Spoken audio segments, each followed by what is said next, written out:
Hello everyone and welcome back to my channel. My name is Lee Angel and in today's video I'll be talking about 5 artists or media that has influenced me as an artist. Now the order of which all these will go is just going to be in my choosing. They're not going to be in alphabetical order or anything. It's just whoever decided to talk about first.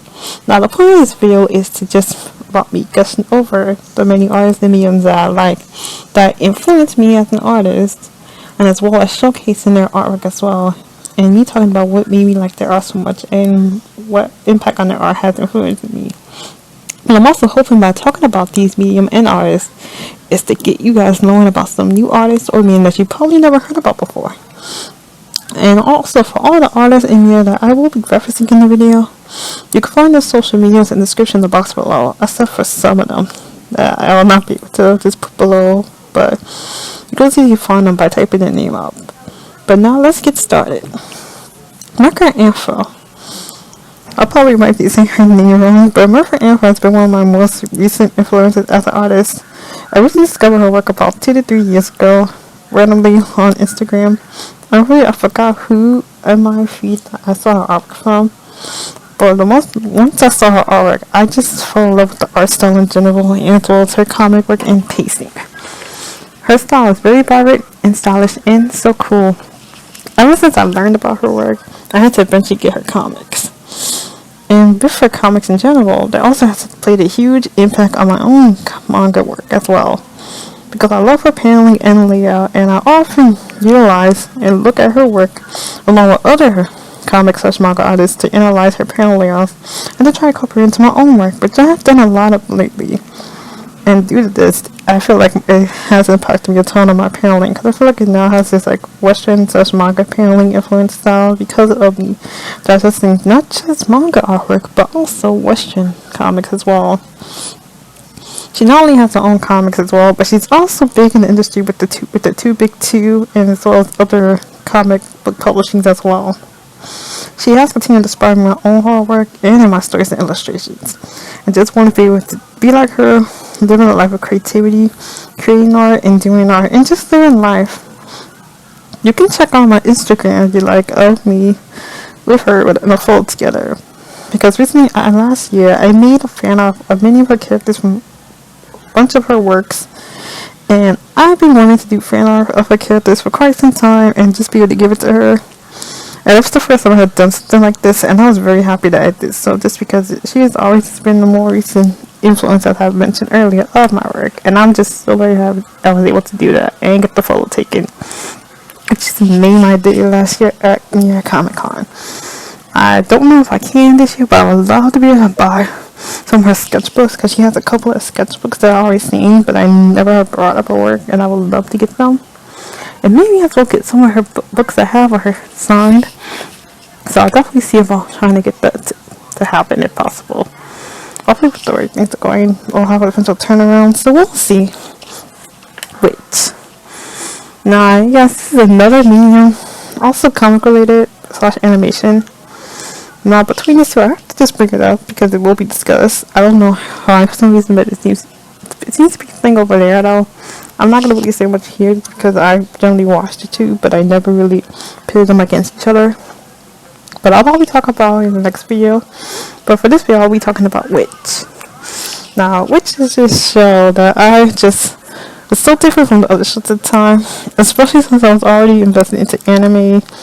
And some are still watching media, but it wasn't until like Avatar and stuff and later shows later that we like a lot of more Western media, a lot more, just because it was much more stronger and much more vibrant and impactful than what had came before it. Now, when I first read Witch, I was in middle school at the time, so it was always something different from there, because again, like I mentioned before, I was a big manga head. I only really read manga, not really comics much, because of course I only knew about the big two. So whenever I saw the big two, I would just have this chase for it, because I didn't want to be superhero comics, and I just didn't really like the style of a lot of superhero comics at the time. And what made Witch different was, of course, it's a non-superhero comic, and it's not even American. It's actually Italian French. So that already would begin like something different, and that made me really happy because I always loved the art style and the design of the characters. Now, what was it about it that I loved? First off, this was still kind of early at the time. Not so much today. You have to deal with this. But again, it was another work that about a female-led, a group of female characters that's fighting and protecting the world.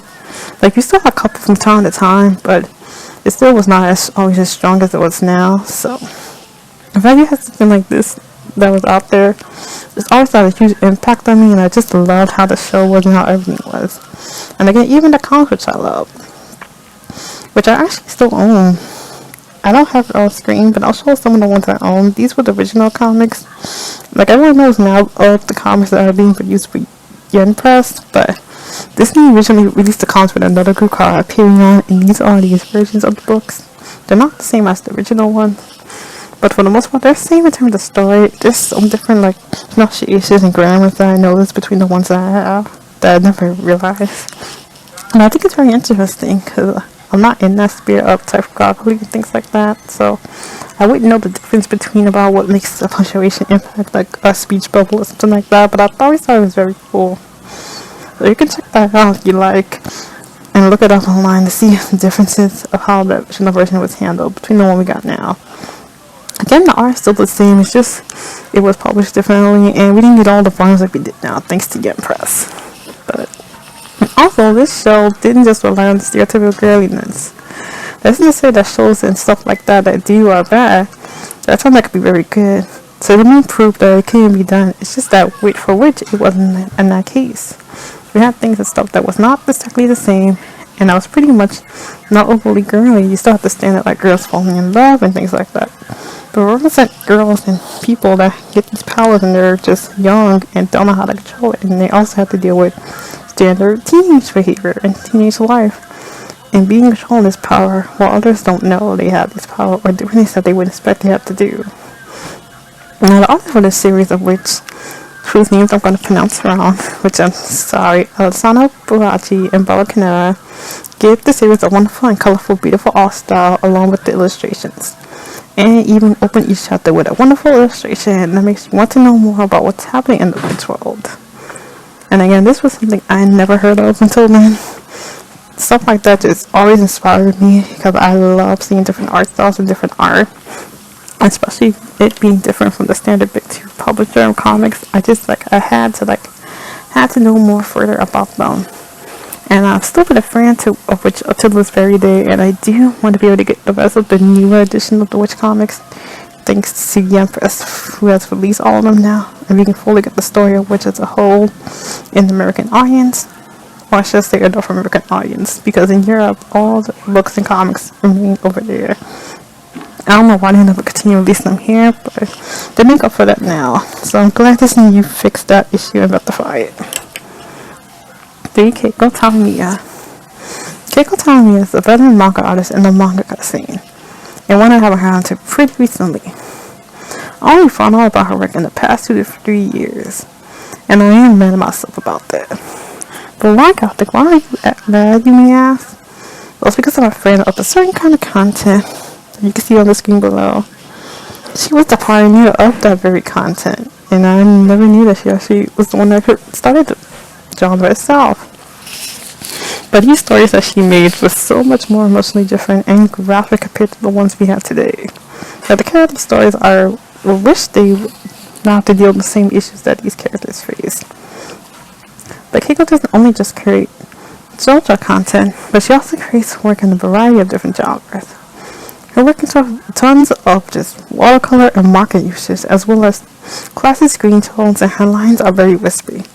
I just love many of her expressions, and I would also love to take those unique expressions and try to use them in our works, especially because they reflect for the time, and given how technology was back then in the 70s and 80s, and even before that, just the way how she would do certain effects that based on not having that kind of technology there, just a unique kind of perspective that you can only get by living in that time frame. And fun fact, he's also with another group of Cream America that formed the famous U24 group, whose work's also impacting as well, because it's just so much different. I just love a lot of retro style anime works more than modern art styles today. Again, not to say that modern art styles are terrible, they're not. Just something about classic art styles that fill me with joy. While much modern art styles just become so much more simpler and like so much more detailed than eras before them. So now let's move on.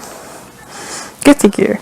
Now for the video game series, and particularly the fighting game one. For those of you that know me, I love playing video games, but not just one type of video game, but a lot of times fighting games. And Guilty Gear is really one of those games. Guilty Gear represents uniqueness in not just its fighting game style, but also its character design. I love it for its unique cast of characters and their designs.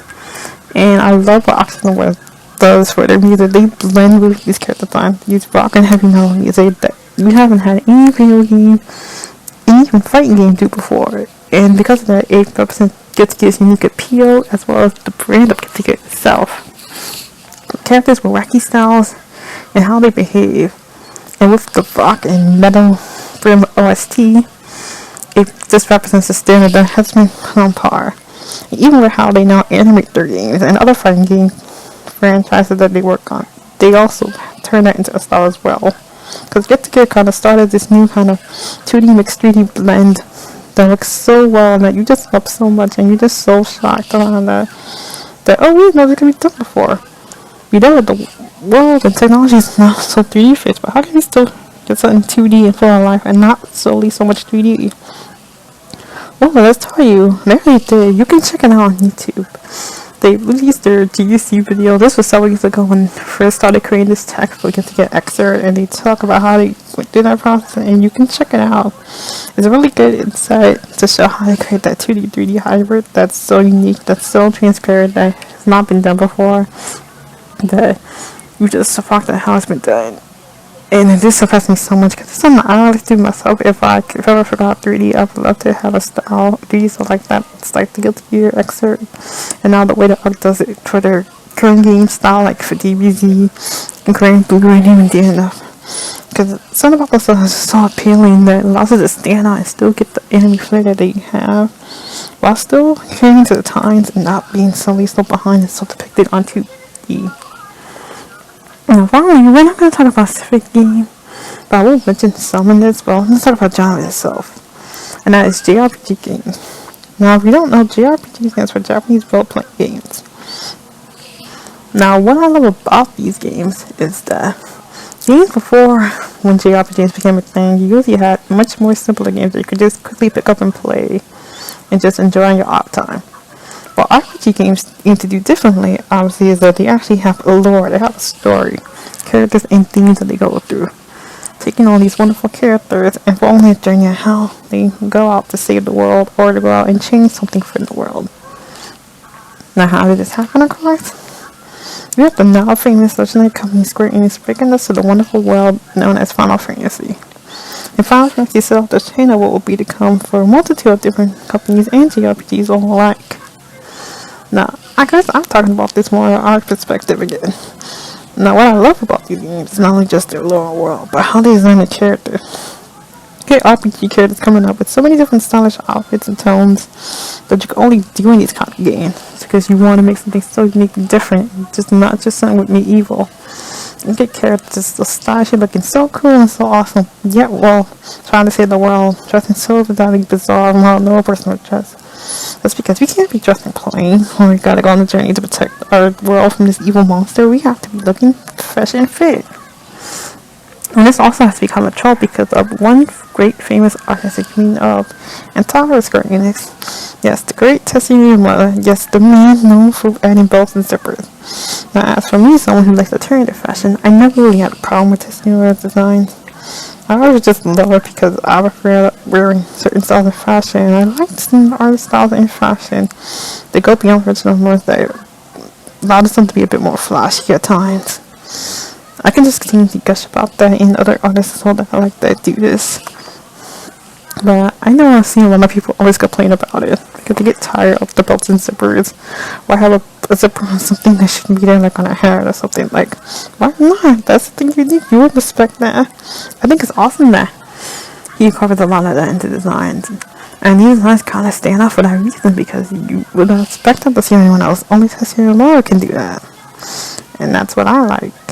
I think it's just cool about seeing designs play themselves and just be so uniquely stand out and different from the rest of the world that you only get that from someone like him. And I'm glad that this one brings it on for not just Final Fantasy, but other Square games in general that just establishes up to Square's brand as a whole, just because Tell was helped by him because of the designs of the characters, because only you can put those appeal to the characters. Now, those were 5 artists and medias that influenced me as an artist. Did you know any of them? Or what these people and things mean to you? Let me know in the comments below. You can also hit the like button and subscribe to get more of my videoing content, or even support me with the link below in the description. As always, your support is greatly appreciated. Until next time, guys, and see you. Bye-bye.